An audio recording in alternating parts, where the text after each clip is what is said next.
collaborators in different places, also in different directions, that I'm, of course, grateful for. So just to put this talk in perspective, I'm going to show you this so-called Bronstein cube of physical theories. You might have seen it sometimes in other talks in the last years. It's still a good way to sort of motivate some of this research.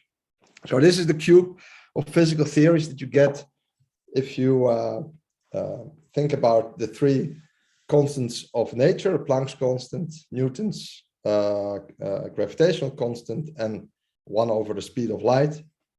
And then, okay, depending on whether you take quantum effects or gravitational effects or special relativistic effects into account, you get different corners of this cube with different theories, or I should rather say, I think, theoretical frameworks. Now, of course, what many people interested, and that's also the theme of this seminar series, is this corner here, where we take into account all three fundamental constants of nature. So a theory of quantum gravity, for some being, I come kind of from the string theory direction, so string theory could be a candidate of that. But then if you consider this cube, you actually realize that most often this sort of holy grail in theoretical physics is approached either from the quantum field theory side, saying, okay, we understand quantum field theory very well for non-gravitational theories. Let's add gravity to the game. Let's also include the gravitational interactions. The other approach is starting from the classical GR point of view and then trying to quantize that. So that would be going up. But so, in this corner, so the non-relativistic sort of the part where you ignore the fact that speed of light is finite lies on this side of the cube that I just indicated. And in particular, this cube suggests that there's another way to approach relativistic quantum gravity. And that would be by, let's call it a putative corner of non-relativistic quantum gravity. If you then actually, there becomes a little bit of a regress of ideas, but I'll come back to this corner here.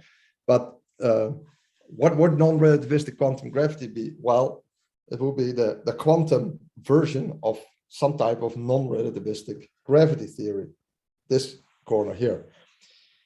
Now, if you would have asked me, yeah, well, maybe 10 years ago by now, but still, that I was physicist for more than 10 years ago, then if you would have asked me then, what is this corner here? And I think also quite some other people would have said, okay, that's just Newtonian gravity, right? Because doesn't GR reduce to Newtonian gravity in the non-relativistic limit? But what has become clear, and which I also hope to show in this talk, is that actually already this corner here, which I call non-relativistic gravity, so the classical version, is more than just Newtonian gravity. And one way to see this, and it'll be a major part of the talk, is to actually take GR as we know it and do a large speed of light expansion of it. Now, central to its formulation, and I also hope with this talk for non-experts to make clear what it is a cousin of Riemannian geometry or pseudo-Riemannian geometry, which is, is the backbone of GR. A cousin known as Newton-Cartan geometry that plays a crucial role in the formulation of NRG. Of course, then, and I've decided in this talk to only spend some remarks in the end, and that would be a whole talk by itself, almost, is to show that along with the developments on the classical level, there have been some very interesting developments in the last 7 years on formulating this non-relativistic quantum gravity corner as a self-consistent UV complete corner of string theory. Non-relativistic string theory being strings probing non-relativistic geometries. And then the cube also actually suggests sort of a limit of holography or another incarnation of holography. The holography essentially relates these corners here. So this actually relates some kind of simpler non-relativistic version of holography between those corners. And in fact, also there some developments have taken place that I only will in one transparency at the end highlight. So this talk is very much about this and how to get at it and the role of non-relativistic geometry in that. More generally, non-relativistic geometry can see sometimes it's an example of something that's also known as non-Lorentzian geometry. A non-Lorentzian geometry is sort of a bucket name for all geometries that are not Riemannian, that don't have an underlying local Lorentz symmetry. And then before going on, let me say that as the title of the talk also suggests, I also wanted to say something about some very recent developments that I was involved in. The opposite limit, so not the speed of light to infinity, but the speed of light to zero, which in some sense, you could draw it sort of as extending this line more here. And in some sense, you can see it as corresponding strong coupling limits in this diagram, because you could also take infinite G, so sort of go this way, or strong quantum mechanical effects being where does H bar go? So sort of out of the top here. So this is more like to say there's sort of an obvious regime where H bar and G and 1 over C are small, but there's also a regime where H bar, G, and 1 over C are big. And I will discuss in particular when 1 over C is big, i.e. when C goes to 0. Are there any questions about this cube or the motivation? And okay, and as I emphasized in this first transparency, a lot of these developments that have taken place are sort of you can capture them under one slogan: the return of Newton-Cartan geometry.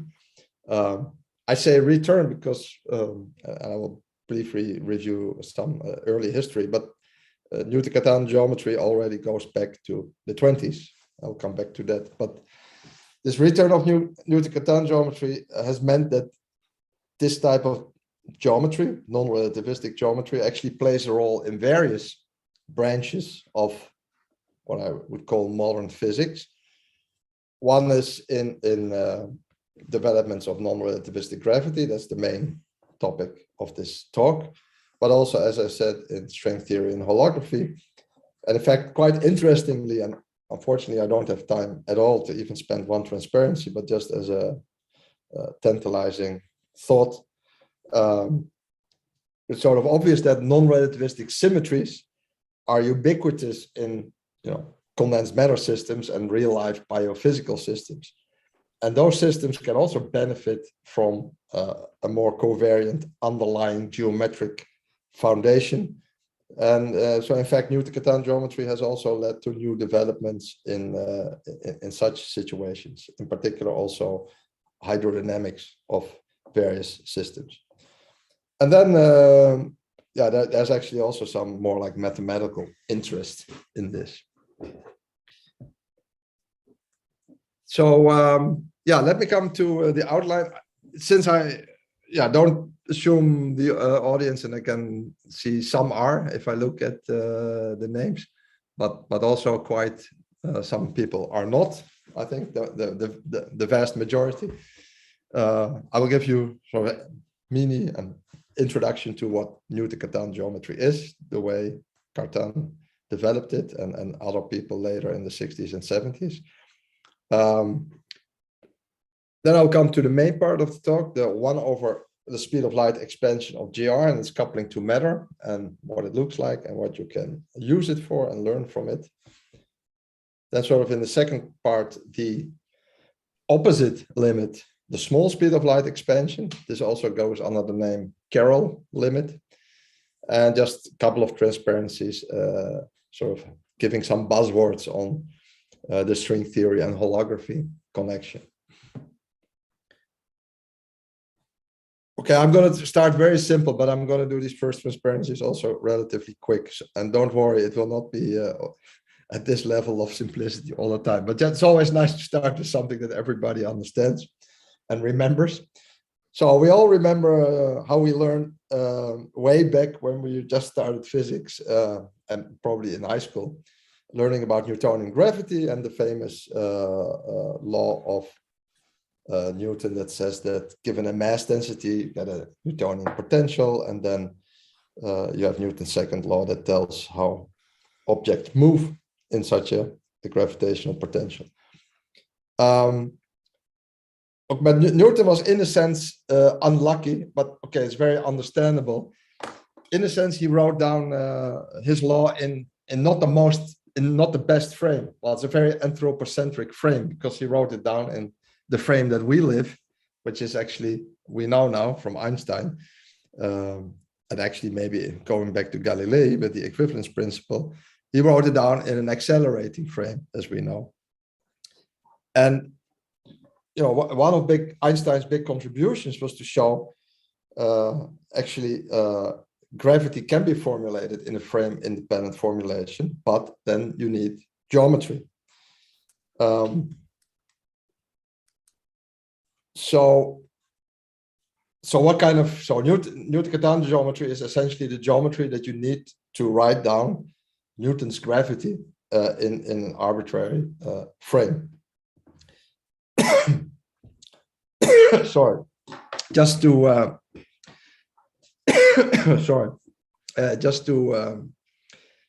set this up a little bit more generally.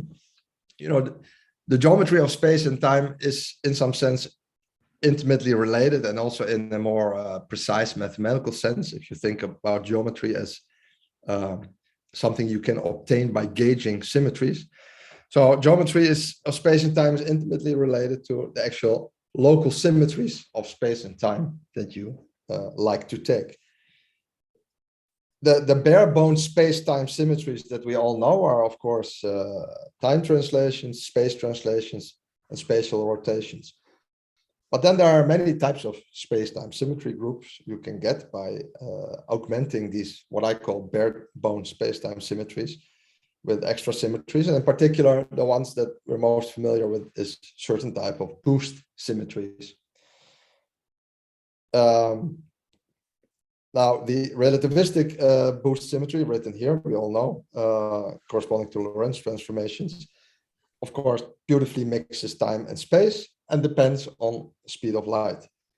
The non-relativistic ones you obviously get by taking the speed of light to infinity. This childish, I mean, that everybody knows this, but why I say this is also to prime you for the next part, is that there's actually also an opposite limit of relativistic Lorentz boost transformations, first considered by Levé-Leblond in 1965, where you take the speed of light to 0, giving rise to what's known as Carolian boost.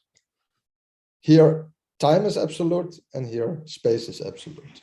Maybe remember that for the last part. So, and obviously, this sending the speed of light to 0 or infinity means something for light cones. In the Galilean case, light cones open up. In the Carroll case, light cones get squeezed to a line. That's also why the Carroll limit, and we'll see that in the end, in the second part, very concretely, in GR, it's like an ultra-local limit, because in a sense, space is absolute and objects can only move in time. It's rather a weird limit, but I try to argue it can be interesting for various purposes. Now, knowing that the geometry of space-time is intimately related to the local symmetries, of course, we know Riemannian geometry is what you get when you require local Lorentz. So I'll not dwell on that, but just want to emphasize one thing. Of course, this leads in general relativity to the introduction of a metric, and I will soon come to what the analog is of the metric in Newton-Cartan geometry, leads to Einstein equations. But I want to emphasize more like these last 2 points here that are also obvious, but good to stress. That Einstein actually achieved in his formulation of GR 2 things that have a priori nothing to do with each other. The 2 achievements, so to say. One is formulating gravity in a frame-independent way, thereby incorporating diffeomorphism invariance. And he did that using geometry to start with. But the other thing is that he chose, of course, with good motivations, because he had just found special relativity, but he chose to incorporate this using the geometry that has local Lorentz symmetry, so using relativity. So the point that I just want to make here, if you take some other local symmetry principle and you still insist on frame independence, you are led to other geometries. And Newton-Cartan geometry is an example of that. So that's what Carton, inspired by Einstein's development, did in 1923, write Newtonian gravity in a frame-independent way. So, you know, what Riemannian geometry is to Lorentz is essentially what Newton-Cartan geometry is to local Galilean symmetry.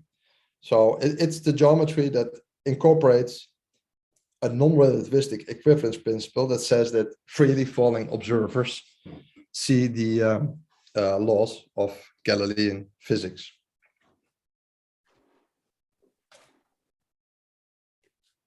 So let's become a little bit more concrete. I've not shown many equations. Now we're going to get some equations. So what replaces the metric in Newton-Cartan geometry? So what replaces G mu nu? There's still now it's a bunch of tensors. They together replace what you call the metric. There's a tensor, it's a one form. That's a clock form, it's called tau mu. There's an object that encodes the metric on spatial slices. In fact, in Newton-Cartan geometry, it's most natural because of the local Galilean symmetries to have that to be a metric H with upstairs indices. And then, in fact, that's a degenerate metric.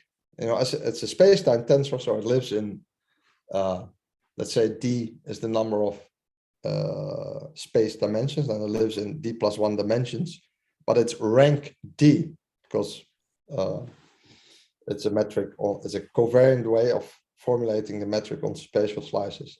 And you know, in terms of a mathematical equation, it essentially says that the clock form is the null eigen vector of that tensor.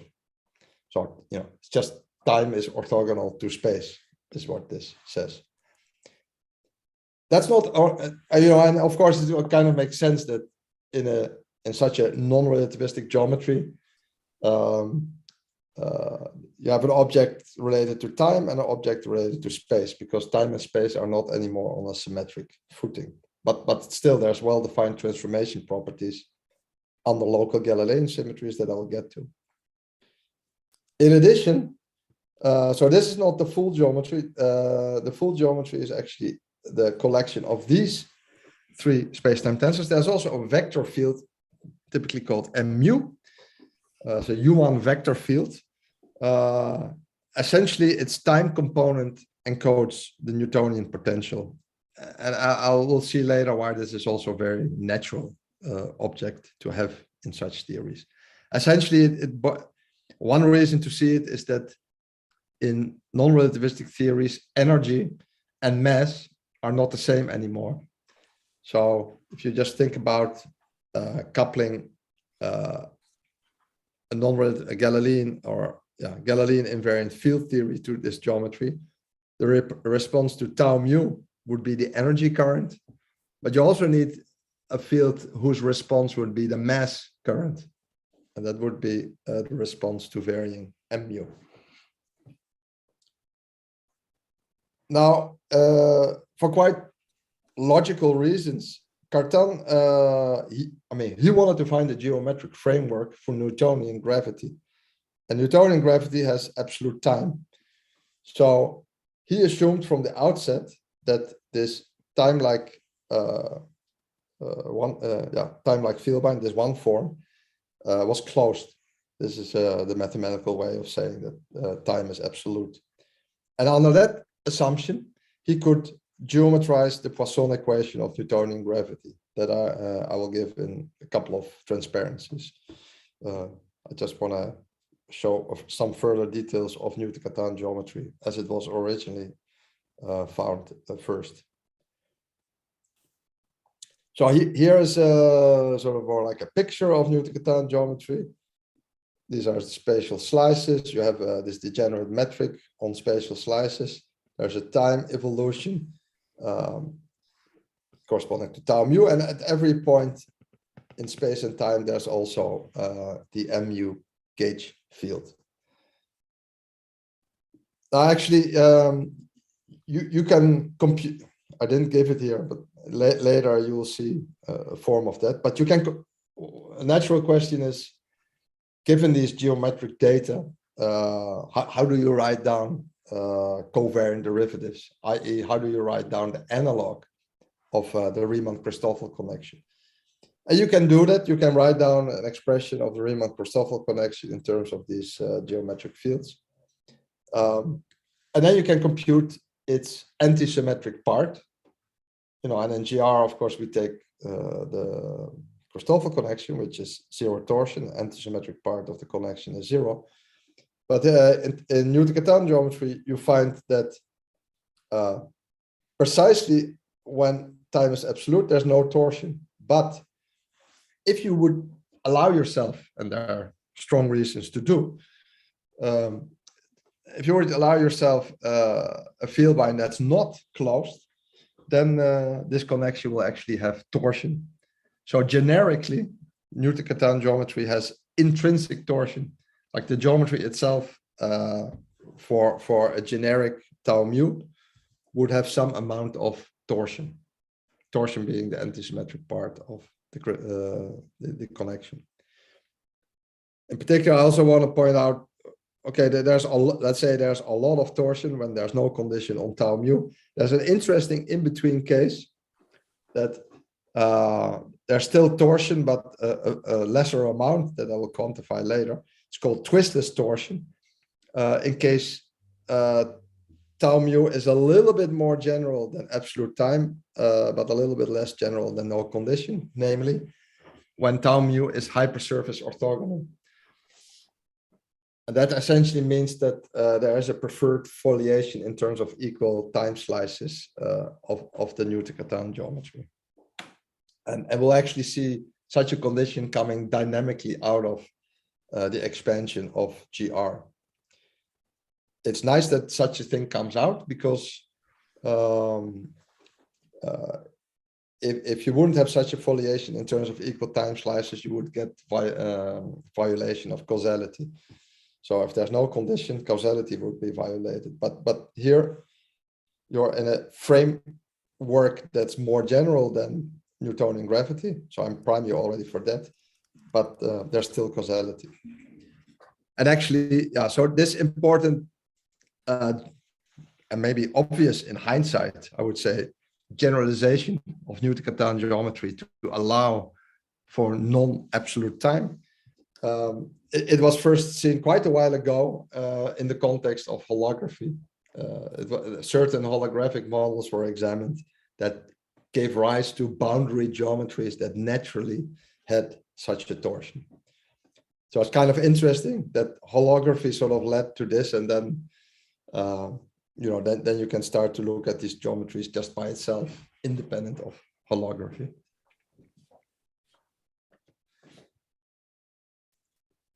Are there any questions? Maybe... Excuse me, can I ask the question? To be sure, mu and nu take values 1, 2, 3? Thanks for asking that. No, so I work in general in, let's say, nu. d Which plus 1 value they dimensions. took? So d is the number of spatial dimensions, and mu would run from 0 to d. So mu really runs over all the space-time indices, including time. Thanks for asking. 0, 1, 2, 3. Yeah. Okay, thank you. I see a question in the chat, but yeah, let's take that later. But I will check the chat later. Okay. So there are sort of different ways to get at this geometry. I didn't want to make it too technical, but there's a very nice way that you can connect this geometry to a gauging of a certain non-relativistic algebra known as the Barkman algebra, which is the centrally extended Galilean algebra. And Eric Bergshoof and collaborators wrote a paper way back, but in the new era, let's say 2010 it was, or 12, where they showed how to get Newton-Cartan geometry from this gauging perspective. Another way that I just took here is you can also get it by null reduction. And that's just to give you a quick feel of this geometry that goes quicker. But the gauging procedure is very beautiful too. So what I wanted to stress is that one way is to get TNC geometry is by actually starting with a Lorentzian metric in one dimension higher, right? And now m runs from 0 to 1 to d plus 1. But write down the most general Lorentzian metric with a null killing isometry. So partial u is a null killing vector. You can show that without loss of generalization, such a metric can be written in this form, exhibiting precisely this. Okay, it's not a real. It's like a null Kaluza-Klein gauge field, but it's like a Kaluza-Klein gauge field. This metric on spatial slices and this one form tau, and still having that h mu nu up would have tau mu as a 0 eigenvalue. And then you can actually identify Newton-Cartan geometry as these fields here and their transformation properties. Of course, now given that this transforms as a Lorentzian metric, and given the fact that it also that it's local Lorentz symmetry, you can do a computation and see what that means for the transformation properties of these fields. And it essentially shows that these Newton-Cartan fields are space-time tensors, so they transform as a Lie derivative on the coordinate transformations. But the local Lorentz boosts through this null reduction now become Galilean boosts. And the boost transformations would be parameterized by a parameter lambda. And then this is essentially a Galilean boost of these fields. So tau would be invariant under it. The H field has some kind of non-trivial transformation. The M field also. And in addition, then there's a U1 isometry coming from shifts in the U direction that show that M is a U1 gauge field. And again, you can also get these transformation properties just from a gauging perspective, staying in the same dimension. I mean, not uplifting to a higher dimension by gauging the Barkman algebra. So that's just to give you a little feel of what a simple action looks like. For example, you might wonder how does a non-relativistic point particle couple to Newton-Cartan geometry?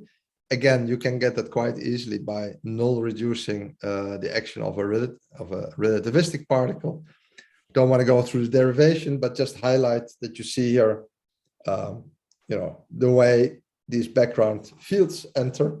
And in particular, you see here precisely that the raison d'etre, say, for the extra MU field, because precisely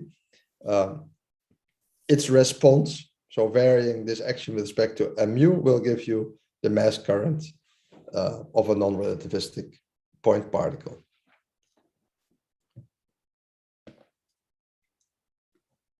Okay, and using this geometry, then you can actually geometrize Newtonian gravity. So that's this boxed equation here.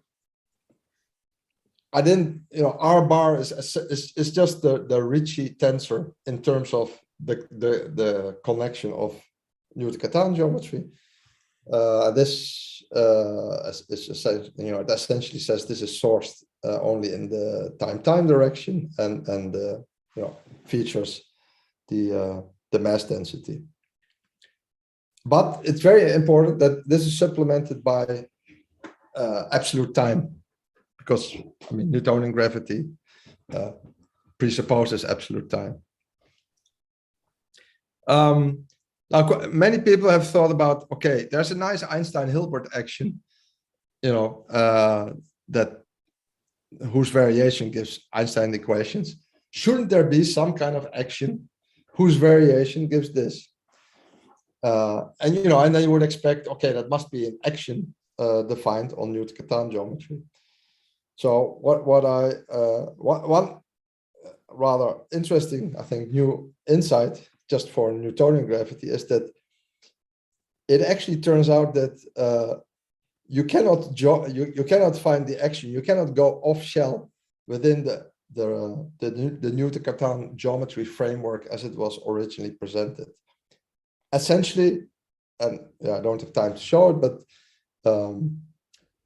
this equation actually contradicts Barkman invariance. This equation, together with absolute time, contradicts Barkman invariance, which was the invariance that lies at the heart of Newton-Cartan geometry. Maybe it's a little mysterious, but yeah, I'll show you details soon about it. But essentially, the punchline here would be that yes, you can use Newton-Cartan geometry to geometrize the Poisson's law, but to actually find the underlying off-shell geometric formulation, you need to go beyond it. And it's really the expansion of GR as we know it that will tell you what the right thing to do is. So it's not that we're finding a new theory, we're just expanding GR as we know it. So that's what... I have a question. Yes. So in this equation, just on the left-hand side, this R bar is not... Yeah. Is the Ricci tensor built in terms of which metric? Yeah, okay. So it's the Ricci tensor built from the Riemann tensor, being partial gamma. I call it bar plus gamma. But where this is the connection of Newton-Cartan geometry. Okay. This connection, something like, yeah. It depends on the Newton-Cartan. I'll give it later. It doesn't depend on G mu nu, but there's a connection that you build with tau, h, and m. Okay, and this equation can be derived if you take a non-relativistic limit of the Einstein equation.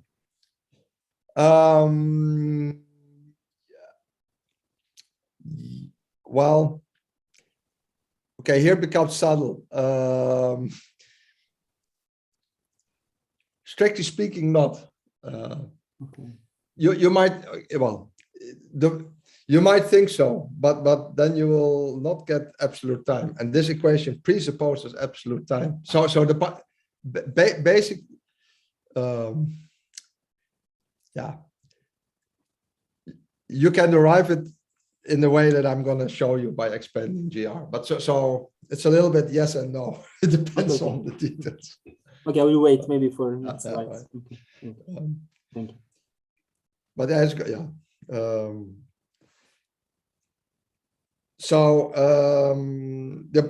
What I just want to preclude here is that we need a different version of Newton-Cartan geometry that follows from GR, and in the process we'll find an action whose variation can describe this, but we also find an action that shows that non-relativistic gravity can go beyond Newtonian gravity. And essential for that is the inclusion of torsion, so to go beyond absolute time. Moreover, and I don't have time to actually give details, I can already see on the clock. But the expansion actually shows what the underlying symmetry principle is of the 1/c expansion of GR. We know, of course, the underlying symmetry principle of Einstein gravity is Poincare symmetry. And this shows at any order in 1/c what the underlying gauge symmetries are. And it's something that goes beyond the Barkman symmetry that gives rise to Newton-Cartan geometry in its original form. Okay, let me give you some highlights of the speed of light dependence in GR, and in particular the large speed of light expansion, not limit but expansion. To start this, there's actually a cute thing that you can do. It's sort of ruining GR, you could say, but we have a nice name for ruining GR. Well, it's not ruining GR, but we're gonna parameterize GR in what something we call a pre-non-relativistic form. So we're gonna get, it's still relativistic to start with, but we're gonna get ready to start to do the non-relativistic expansion. Of course, you wouldn't want to do that if you decide not to expand, but if you eventually want to expand in a large C, that's useful. For that, without loss of generalization, nobody forbids you to write the metric like this, to say, I'm going to separate in a symbol, but it's still fully covariant, the time-time component. This is essentially the time-like field bound, and then the spatial part, I'm just going to separate out and call pi mu. And then again, we're going to say that T is orthogonal to pi. We're going to put here a C squared. There's physics involved in there because we know it's the time-time component that dominates in the Newtonian limit. Eventually, when we do our expansion, then we want to expand in sigma being 1/c squared, and then light cones would open up. But let's first rewrite GR in terms of new variables T and pi, and keeping track of factors of C. That's a valid, allowed thing to do, and will turn out to be very useful. Now, it turns out that one key trick in doing this is to take a new connection. Essentially, we're getting ready for the connection that should appear when we do the limit. For various reasons, this is a nice connection to rephrase GR in. Just want to remind you, nobody forces you to use the Riemann-Christoffel connection. This is also an equally valid connection. If you actually already think that in the large C limit, T will become like tau and pi will become like H, if you just do the substitutions, then look, essentially this connection is what's known as the Newton-Cartan connection. Now, this connection has some nice properties. First of all, it satisfies in terms of these new fields some analog of metric compatibility, that the covariant derivative of T down is 0 and pi up is 0. This is, but believe me, it's a nice condition to impose. You can also right away see that this connection has torsion. Its antisymmetric part is proportional to the curl of T. And looking at the time, yeah, then you can do a computation and write the Einstein-Hilbert Lagrangian in what we call a pre-non-relativistic form. Remember, sigma is 1/c squared. Excuse me. Yes. It seems in the top formula there should be the speed of light. Sorry, where should be the speed of light? In the first formula. Somewhere here? Because of dimension. That's very, okay. Actually, well, the way our dimensions work, that's not like, yeah, it's a little technical, but if you, okay, now I should be careful. If you use this, if you substitute this metric just in the Riemann-Christoffel connection, what you will see, it becomes a little technical, but what you will see is that gamma, the Riemann-Christoffel will have some component c squared, called gamma 2, will have a component c to the 0, call it c, and I have a component c to the minus 2. Yes, but it contradicts two-dimensionality of P and T. No, but okay. I see. Oh, yeah, no, I should. So C, okay, you're asking basically what is the dimension of C? Okay, no, but C is for us dimensionless. So, I mean, you think about that. We're expanding. Think about introducing this angle here and expanding in this angle going to 0. So I mean, C is not the speed of light. No, sorry. Because also, yeah, because it's a good question, because how can you expand in a dimension full parameter? So C is basically, so we define C is C hat times 1 over epsilon, and we're going to send epsilon to 0. And C hat still has the dimensions of the speed of light. So yeah, C is just a small parameter, and the dimensions are still taken care of by whatever you know by units of the speed of light. Okay, thanks, but thanks for the question. So yeah, back to this pre-non-relativistic form, it shows the leading term is essentially torsion squared. I've not expanded yet, but you know this has no powers of C. This is what goes like 1 over c squared. It's essentially the spatial curvature, and here is essentially the kinetic term, something like extrinsic curvature squared. Okay, now what we want to do, so this is a nice form to get ready to do the expansion. This is still, this action here is still just GR as we know it, just written down in with a new connection and with some other variables than G mu nu, but it's still GR. But now we want to assume that all the fields that we had, the metric or equivalently, T and pi, we're going to assume that these can be written as power series in sigma, and we're just going to expand. That's the name of the game now. So okay, the metric I've written for example here in metric form, the leading term would be like this. This is the sub-leading term. This is the sub-leading term. Essentially, what I want to take away of this is that there will be a set of leading order fields, tau and h. Tau essentially, so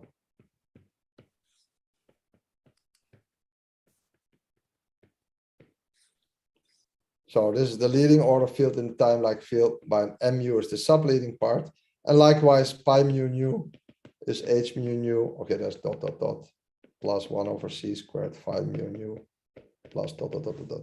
I hope you get the story. So these would be leading order fields, next to leading order fields, and so on for next to leading order fields. And now we're just going to expand the Einstein-Hilbert action, and for that we're going to technically use the form I just showed you and see what we get. I'll skip this transparency here. So the Einstein-Hilbert action becomes a power series like this. Now, let me quickly talk you through the different parts of the action. The leading order action is essentially it's defined in terms of the curl of the leading order time-like field by, and essentially this. Its equation of motion will actually enforce this twistless torsional condition on the time-like field by. So that's nice. the leading order equation of motion says that the space-time should have some foliation and hence be causal. The next to leading order action would be essentially something that does not involve kinetic terms, but something that has to do with just spatial curvature. But I just want to jump to you right away to the NNLO action, because it's that what we're after, and it's that part of the action in this expansion that we define to be non-relativistic gravity, and the action that gives you Newton's law. So that action, looks a little bit complicated, not crazily complicated, but it's made of various invariants of the various fields. This is an action that depends on the leading order fields and the next to leading order fields. And it shows something like that's known as the torsion fix. Now, what's interesting is, I should point out something here. You might think here, well, these fields look very Newton-Cartan-like geometry, as I showed you before, but in particular, it features these fields that I already showed you before. I don't want to show you all the details, but first of all, there's this extra field here that comes together with h mu nu. And second of all, if you actually look at the transformation of these properties of these fields, which are dictated by expanding local Lorentz, so you can find certain local transformations, then you'll find that they transform not according to the original Newton-Cartan fields, but some other closely related algebra. And that's what I mean with that there's a novel underlying symmetry principle, and that there's another type of Newton-Cartan geometry that GR tells you should take. I can see time is going very fast. So how? You still have 12 minutes. Yes, oh, good. So I can still say various things. So this action, if you couple it to non-relativistic matter, you'll find the Poisson equation, and hence you have found an off-shelf formulation of it in terms of a novel type of Newton-Cartan geometry. Moreover, as I will just illustrate in a second, it actually goes beyond Newtonian gravity by allowing for strong gravity, precisely for having solutions that have intrinsic torsion, so for which the time-like field line is not exact. So if what you can show, I just stated here, but if you couple this action to a non-relativistic point particle, you see two very nice things. First of all, the equations of motions will force upon you that time is absolute. So it's dynamically coupling it to non-relativistic matter will tell you time is absolute. That's very beautiful, I think. And in particular, then the remaining equations of motions combined to Newton's Poisson equation in a geometric form. And then to answer Luca's question, then you will get, in that way, you will get this equation that I showed you before. But so it's more than just a limit. You have to do this expansion. I'll just skip to this just to illustrate that there are solutions that you can just get by expanding Schwarzschild solutions that go beyond Newtonian gravity. If you take the Schwarzschild solution, and this is Dieter van der Bleke was the first to observe this, and you scale also the mass with c squared, which you can do. You can see it as like you don't consider the mass of the object as the fundamental quantity, but the Schwarzschild radius. I can just say, the sun has a Schwarzschild radius of a kilometer, and I can still send the speed of light to infinity. Then the Schwarzschild solution will actually give rise to a solution with a non-trivial time-like field line, and hence it will have torsion. And this is, and hence it will lead to some strong version of non-relativistic gravity that's not captured by Newtonian gravity.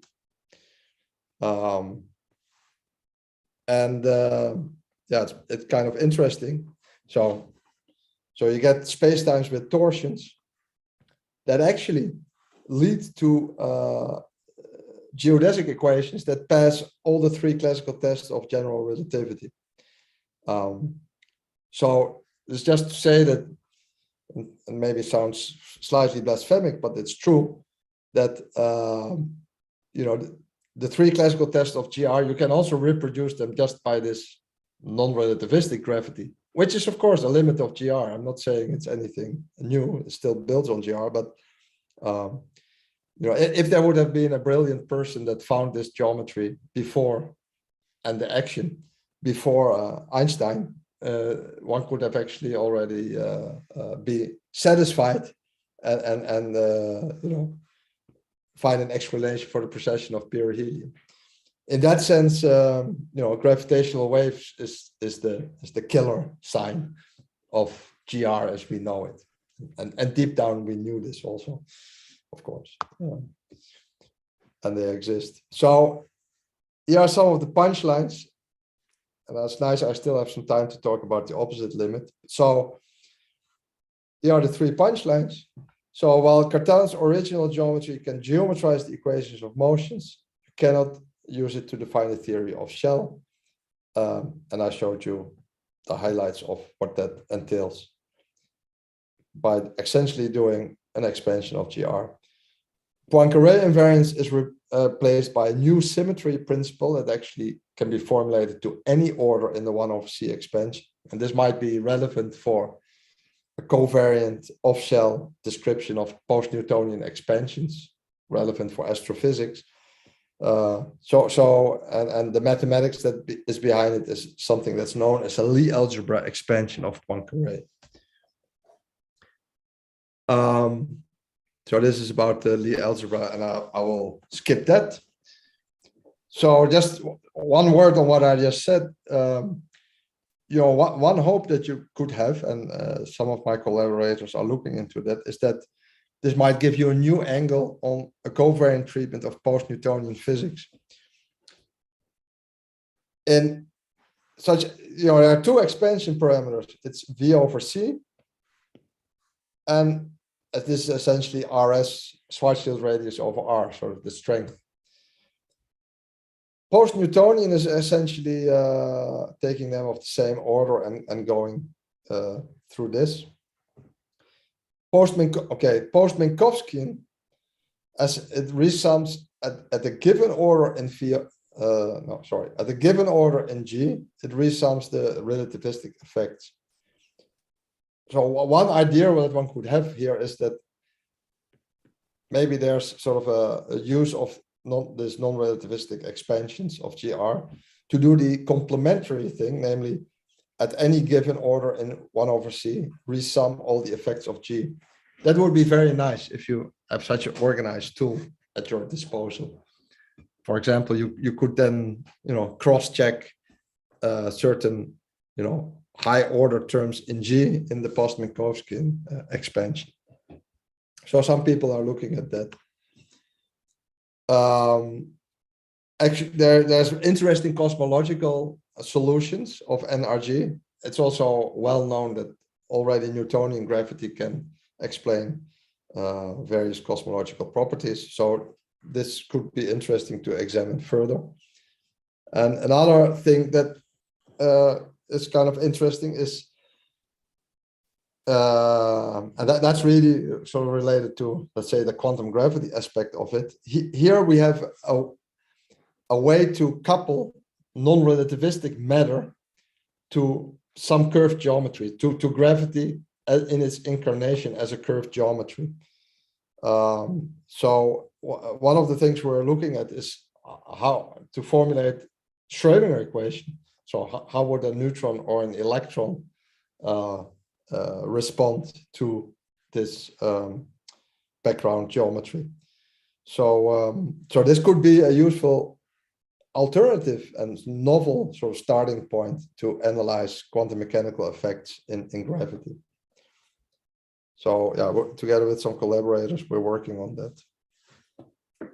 Now, in the last 4 minutes, it's still non-zero, 4. I can give you some of the highlights of the opposite expansion. I just give you some of the highlights. So the opposite expansion is C to 0. I already showed you in the beginning that Lorentz boost then become Carroll boost. Something very special going on. Suddenly space is absolute. There's some weird phenomena that you basically run without moving. That's why it's called Carroll effect, because you can only move in time. Now, even though this is a singular limit, nobody says that a priori that it's not an interesting limit to expand around and use Carroll symmetry as an organizing principle. In fact, in the same way that in a sense, Galilean symmetry is also singular. Then you have instantaneous interactions, as for C to infinity, and still it's a useful point to expand around. So in that spirit, we started to look at C to 0 expansions of GR, and I was sort of flip to some of the highlights. Essentially, I mean, just like the C to infinity expansion, as I showed in some detail of GR, gives you the geometry just by expanding G mu nu. That's appropriate. You can essentially repeat the same tricks, but now you're gonna make the same decomposition of the metric. But now you're going to assume that these are Taylor series in C squared, not in 1 over C squared, but in C squared. And then you find in a very natural way that the leading order fields give rise to something known as Carolian geometry. They transform in a slightly different way. They transform now under Carolian boosts. And okay, there are various technicalities. Once you decide to do C to 0, you actually have to take a slightly different connection. It's not a PNR, a pre-non-relativistic connection that I showed you before, but a pre-ultra-local connection. But these are all details, say. The most important thing is that you can just do the expansion again, and let me just briefly show you what you get. So I hope it's clear that there are some tricks and some mathematics you can do to expand. Maybe what's kind of interesting, so this is again the Einstein-Hilbert action or Lagrange density. What was before, from a C to infinity perspective, this was a subleading term. Now, obviously, from a C to 0 perspective, this kinetic term, because it's extrinsic curvature squared, becomes a leading term. And in that sense, in this case, the leading order theory already becomes kind of interesting and dynamical. Maybe remember in the non-relativistic expansion, the leading term was it said something important, causality, but it didn't have dynamics in it. So the leading order theory is essentially this kinetic term, if you now expand. This was written down way back by Mark Henault in a paper called the Zero Signature Limit of GR. In some sense, C going to 0 is like a zero signature because C squared is in the signature of the metric. And this is now also called as the electric Carroll limit. But our perspective is more like, let's not just focus only on the leading order, since in the non-relativistic case, there was really something interesting to learn to do by doing expansions. In this recent paper, we started this program of expanding, and we obtained the next to leading order theory. There's then also interesting truncations of this next to leading order theory known as the magnetic theory. These are just maybe some useful buzzwords. But, and this is my last transparency. What's rather interesting is that the equations of motions of the leading order theory, and we also consider this truncation that I just mentioned of the NLO theory. They take the form of constraint and evolution equations, but because of the ultra locality that's generated in the Carroll limit, these become ODEs. So it's a much simpler, it's a very nice approximation of GR where you can solve exactly. And you can actually show that given some initial data, which would be like, if you fix a spatial metric, which is essentially the coordinate, and you also fix the extrinsic curvature, which would be roughly, the momentum, because that will be the time derivative of the spatial metric, then you can solve this time evolution for arbitrary initial data. I didn't write down the solutions, but you can write such solutions. And it also includes in particular the Sitter type solutions. That can be a very interesting new starting point that's easier for GR, that's easier than the full GR. And we're excited, and that's work in progress to apply this to get approximate analytic solutions. And maybe it might also be of relevance to as sort of an analytic point to connect to numerics. Likewise, also the NLO theory exhibits this constraint equations and evolution equations. There we actually find Carrollian analogs of massive Schwarzschild solutions and also anti-de Sitter and de Sitter type solutions. So these all lead to sort of interesting things to do in the future, we think. I really like to stay within time, so I skip my remarks on string theory and holography. I'll just say, in one line that a very natural question is, can strings probe non-relativistic geometries? Can you write down worldsheet actions? Can you write down beta functions? Are there limits of ADS-CFT that involve such bulk non-relativistic gravity theories? And the answer to all these questions is more or less, is yes, but it's still in under investigation and in flux. So I'll conclude here. Thanks for your attention. Okay. Thank you very much for your very interesting talk. Questions, please. Please raise your hands. Just one hand is enough. There are two questions in the chat. I am reading from Igor. Okay. If the RAM cohomology of the if the RAM cohomology of the Newton-Cartan spacetime manifold is non-trivial, so that the Poincaré lemma cannot be applied to the time one form, wouldn't be the notion of absolute cosmological time be blundered away? Are you, Igor, are you saying that you cannot see how you can get non-absolute time in cosmological solutions? Is that what you're... It's still here?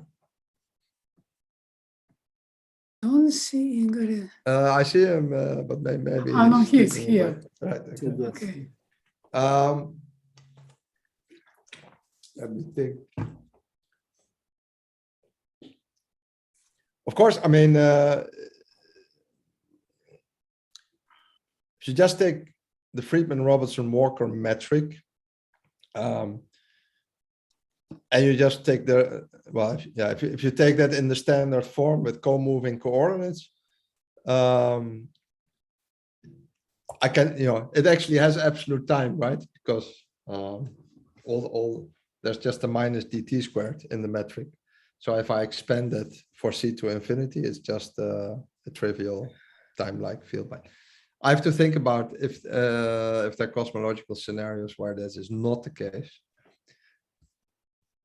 But he has another question. That's interesting. Yes, there is a question from Igor Valoj. Igor, please ask a question. Yes. Thank you, Niels, for the nice talk. Thanks. You derived non-relativistic limit of Einstein-Cartan action. Frankly, I don't understand how you derive your tensors m mu, tau mu, h mu nu from original g mu nu. Oh, okay. Thanks for the question.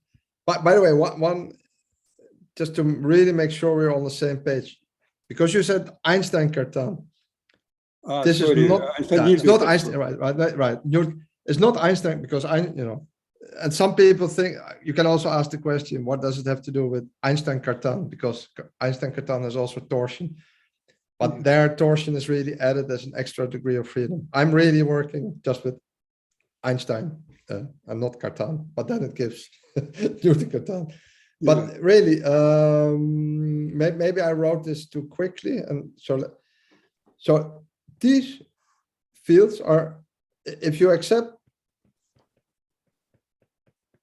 Okay. We write this, and then the expansion is we're gonna view these relativistic fields, and this is nothing but like a time-like field bind, and this would be essentially, if you want to see it as, so you without lots of generalization, you can write the metric like this. Then tau mu, the leading order time-like field bind would be tau mu, subleading mu. Okay, there will also be further, whatever. What is difference between, okay, yeah, I see. Very nice formula. Yeah. So, but it's very interesting, so the leading order fields, they just give this. And that's, no, sorry, the leading order fields should the. Yeah, I understand. Thank you. Very nice. Okay, fine. Then maybe for, now that you asked the question, for aficionados, you might wonder what the algebra is. So here is, so the underlying algebra of the leading order fields is just the massless Galilean algebra. The transformation properties of the leading order and not next to the leading order fields are governed by an algebra that's twice as big. And it's basically, it has a Hamiltonian, but also a next to leading order Hamiltonian. It has translations and next to leading order translations. And it has boost and next to leading boosts. So, yes. Tau mu is essentially the gauge field of this, and mu is the gauge field of this. Another question, did you try to quantize your non-relativistic theory? No, that would be great if somebody wants to try it. And it's a nice question because it might be easier to quantize because we we still have diffeomorphism invariance, but we have in the tangent space, a natural separation between time and space.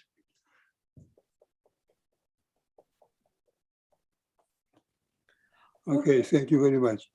Okay, we have a couple more questions. The first questions from Luca Bionifante. Luca, please ask your question. First of all, thank you very much, Niels. It was a very nice talk. It was very clear. I finally understood something about this relativistic gravity. Oh, that's fantastic. That was the purpose. Yeah. And yeah, I have just a couple of questions. So usually, in standard GR, we have like the bulk action given by Einstein Hilbert, and then we have some boundary term, which we need to have a well-defined variational problem. So in your case, we only, let's say, worked with the bulk action. Okay. So what, because I think to define the variational problem and derive your field equation, you somehow need anyway the boundary term, I think, right? So in that case, would be, is it important to look at it? Okay, great question. So so first of all, so one can turn the crank and get the corresponding boundary term in this expansion. And you have to be careful because so it's a very good question. When I wrote this for the Einstein Hilbert, actually in terms of the new variables where we're getting ready to expand, this is up to a boundary term already. So these new variables generate another boundary term that you should just add. And it has not been really, so it's known, but has not really been analyzed. But you would need it for charges. But something has been done for charges, and here's an interesting computation to do.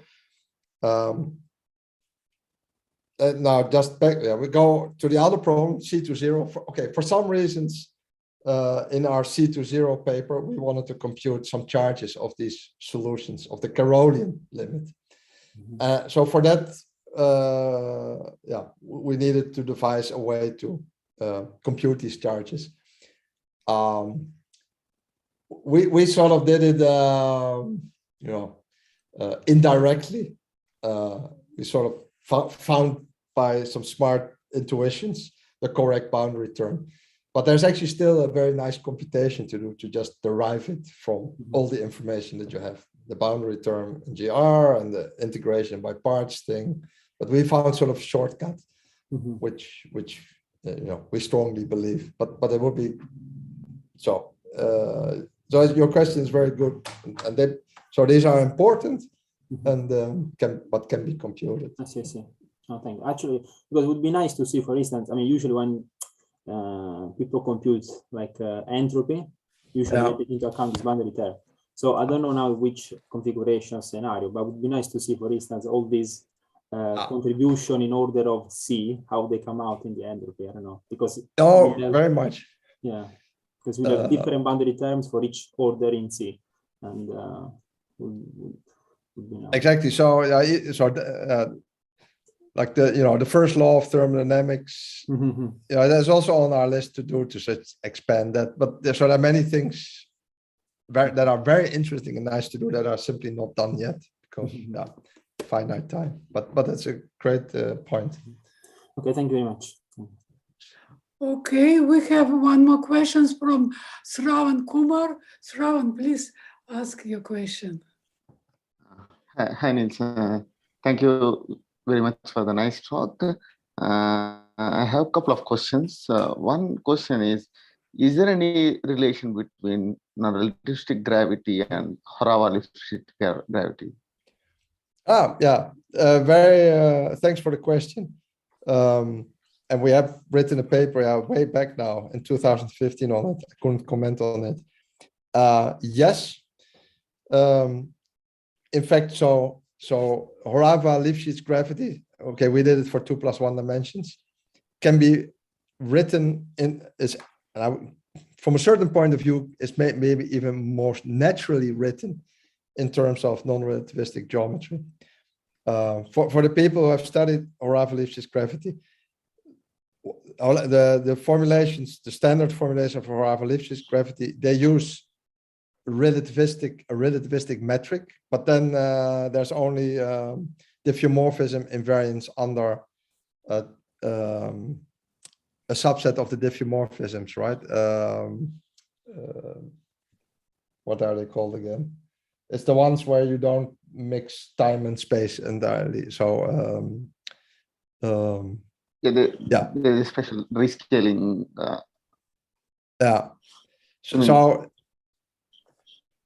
Okay, so what I wanted to say is using non-relativistic geometry, you can get a fully covariant formulation of Horrorless actions that have full space-time diffeomorphism invariance and not foliation. Now I remember the word. The way Horrorless is formulated in terms of a relativistic metric on spatial slices, etc., and using the lapse and the shift, then you only have foliation preserving diffeomorphisms. So that's sort of it's a give and take. If you like to have the full covariance, then this is so it's a very natural geometry. And then Horrorless geometry, well, then the actions have on top of that, a certain non-trivial Lifshitz scaling.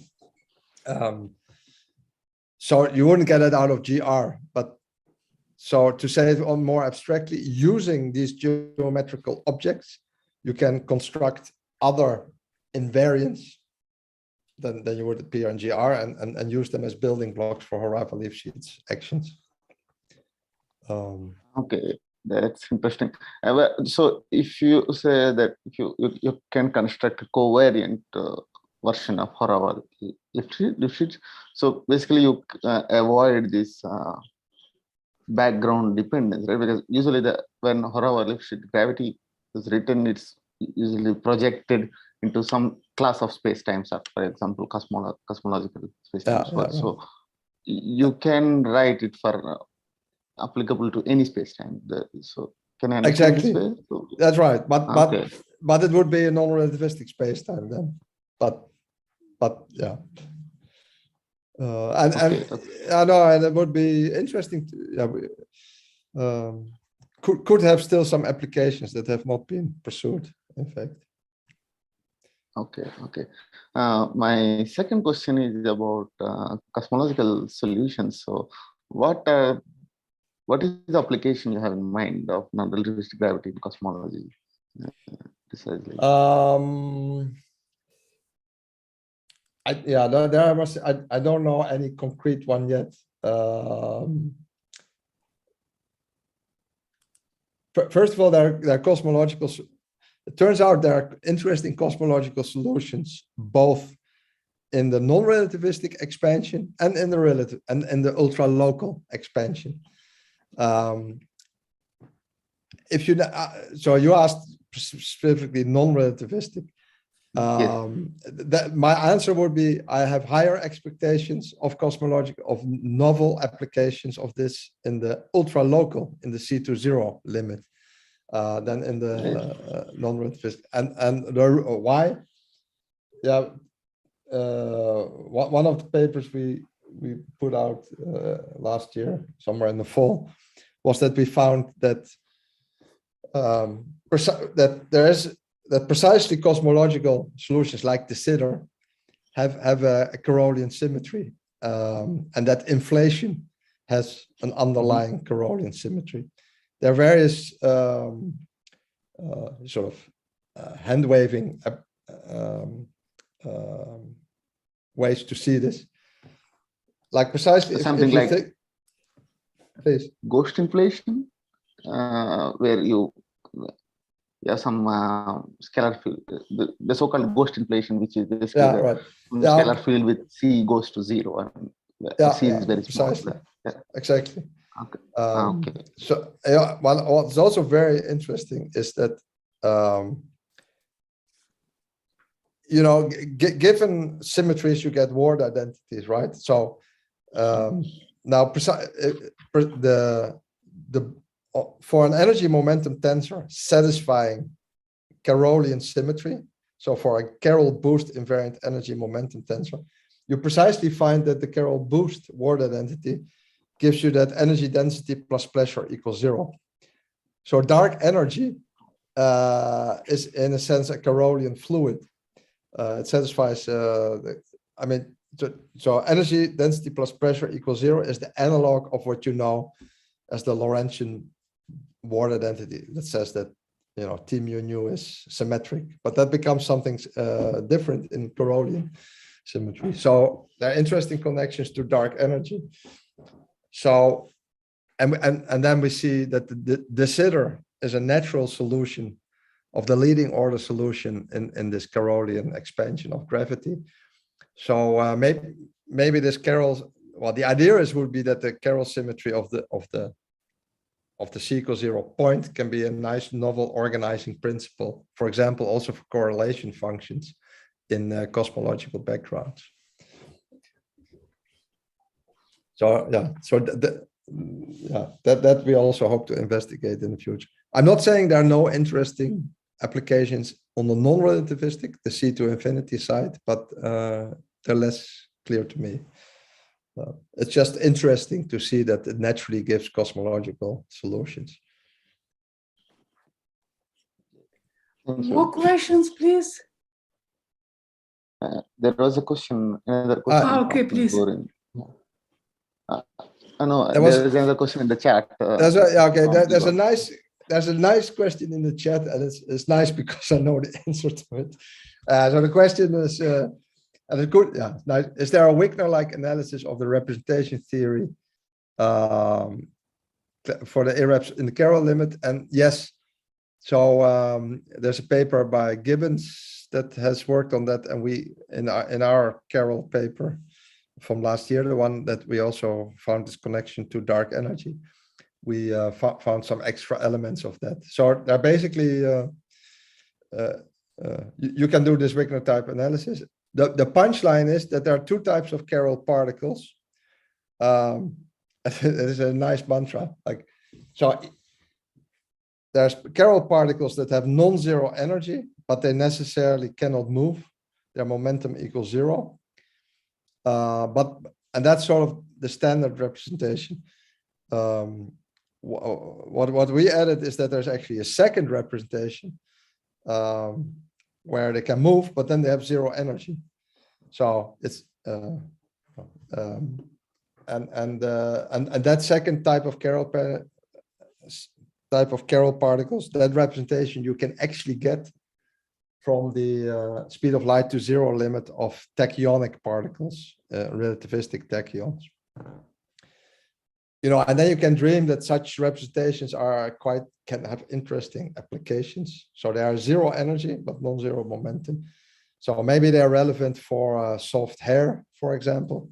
They sound a little bit soft hair-like, because maybe they're relevant for, I've given some other talks where people came with the suggestion that it could be relevant for high ground state degeneracies in spin glasses. So maybe spin glasses have some underlying chiral symmetry. Okay, but these are just speculations. But then it's a nice question with a definite answer. There are two types of irreps. Okay, more questions? If not, maybe I will ask the foreign questions. Do you expect some very special feature of chiral symmetry if we deal with SUGRA, if we deal with supergravity? Do you expect some special phenomena related with fermions? Okay. Nice, a very nice question, Irina. Has not been really, so, you know, there exist supersymmetric generalizations of non-relativistic algebras, of Galilean algebras. I mean, likewise, one would expect there to be also supersymmetric versions that, you know, that have the chiral algebra as a subalgebra. But actually, so the study of the chiral limit of fermions has actually not been, just first you want to understand the fermions, has not been done yet, to my knowledge. And it would definitely be interesting. It's a nice question. And I know some people that intended at least to look at it, but I don't have to doing it. But yeah. Okay, thank you. Thanks. More questions? Oh, it's too late. Now, okay. Let's thank the speaker. Let's thank the news once again. Thank you very much for your very interesting talk and discussion. And thank you very much for all people who participate in discussion and asking questions. Okay, thank you. Bye-bye. Thank you. Thank you. Bye. Thanks for a nice attention. It was a pleasure to see you. Pleasure to speak. Okay.